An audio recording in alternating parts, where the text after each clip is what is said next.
I wanted to look at this map and all these maps because these are not just random maps. These maps are answers to questions. Questions like why there are two islands in the Arctic Oceans which are only 4 kilometers apart in distance but are actually 21 hours apart in time, giving them the infamous name of Yesterday Island and Tomorrow Island, or why a line in the Pacific Ocean that was supposed to be straight is the most zigzagged morphed line on our planet, or why in 2014 the number of accidents increased in Russia. Well, in this video I'll answer all these questions and take you through the world of wacky time zones. Our story starts in the late 1800s. Before time zone, it was simpler times. Every town did its own thing. It was noon when the sun was at its highest point. Paris had its own time, London had its own time, and even Berlin had its own time. And this worked fine for centuries because the fastest thing we had was like a horse. Until the inventions of train was a game changer, a new and a fast mode of transportation, making commerce possible across long distances. And these trains could travel over different terrain and topography, plus they were like really fast. We humans have never traveled this fast in our history, and this made us possible to travel through landscapes massive very quickly. And these were spread across all nations, even in Europe.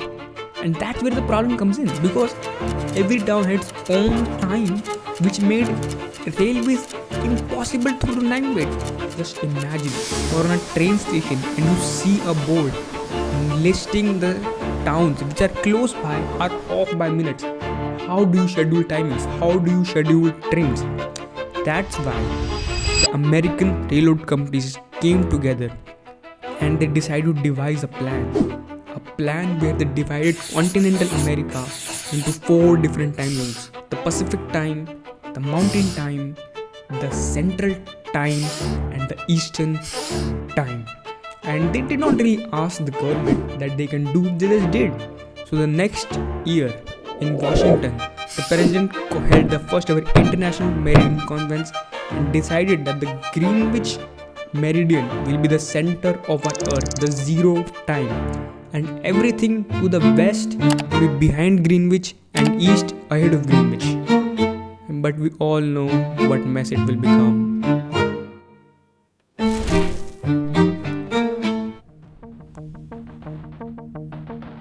This imaginary line runs along the 180-degree meridian in the Pacific Ocean.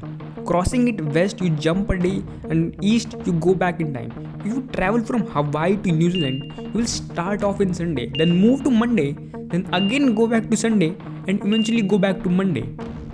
But why isn't this line straight? Well, we will start at first zigzag, and the first zigzag is caused between Russia and America. Do you guys remember the islands we talked about in our intro? Well, the big one belongs to Russia and small one to America, and the international deadline runs between them. And now if we zoom back and look at the bigger picture on the globe, you can see how the international deadline shifts between Russia and America to incorporate their islands. And now let's go down to the most exciting part of this video, the panhandle that has been formed in the Pacific Ocean. Well, it's because of these tiny island nations. Well, we'll start off with the Kiribati Island. Well, we shouldn't say Kiribati is not actually an island. It's a cluster of 3 island groups, and it is actually one of the widest nations, over 3,900 kilometers wide, and that's the reason why it is on both sides of the 180-degree meridian, which caused many problems you can imagine. And that's why the government decided to incorporate the other 2 islands to the future, and that's why this country celebrates Happy New Year before any other nation.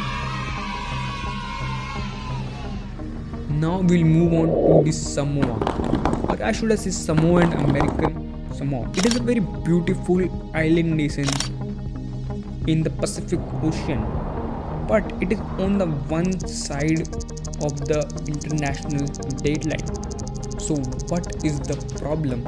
It's because the economy of Samoa is based on trade with Australia and New Zealand, and since they're on the other side of the dateline, it caused many scheduling and resource changing issues. That's why they decided to skip a day and move the entire international dateline.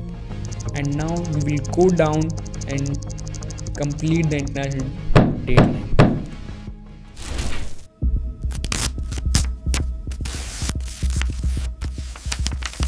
In an ideal world, there would be time zones that are 15 degree wide, and we have 24 such zones, 15 to 24, 360.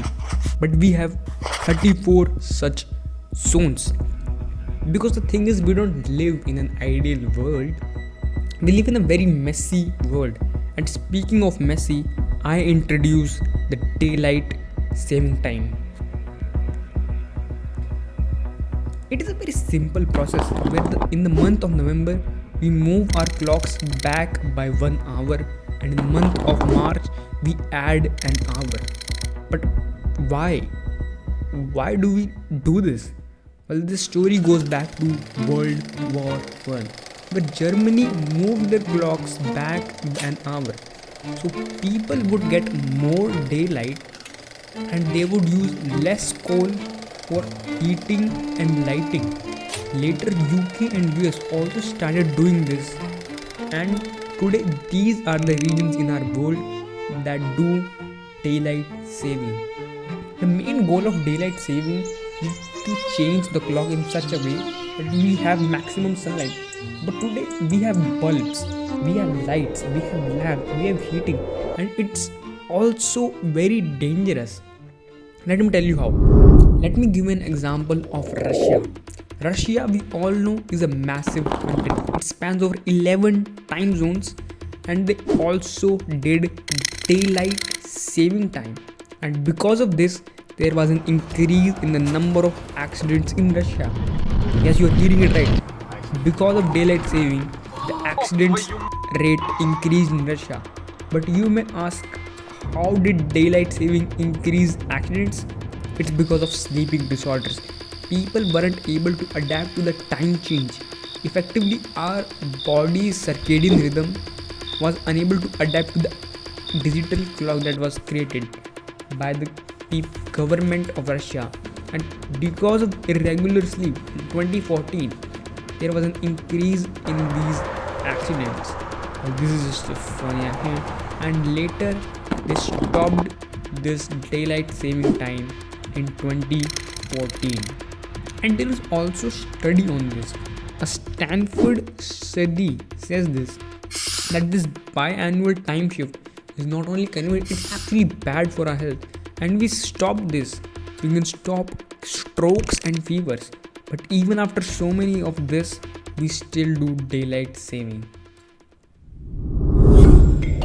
America is currently divided into 4 time zones, and there is a state called Arizona where they don't do DST, but there is a region called the Navajo country which does DST, and in that the Hopi reservation does not do. So if you move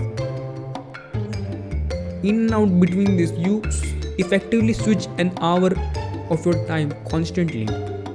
If you go on Google and type or go to any flight website and go check flights from Tokyo to Los Angeles, it flies over the international dateline. And if you check the timing of flight, you can see bizarre timings where you can see this, where you start 8:25 p.m. and land 1:20 p.m.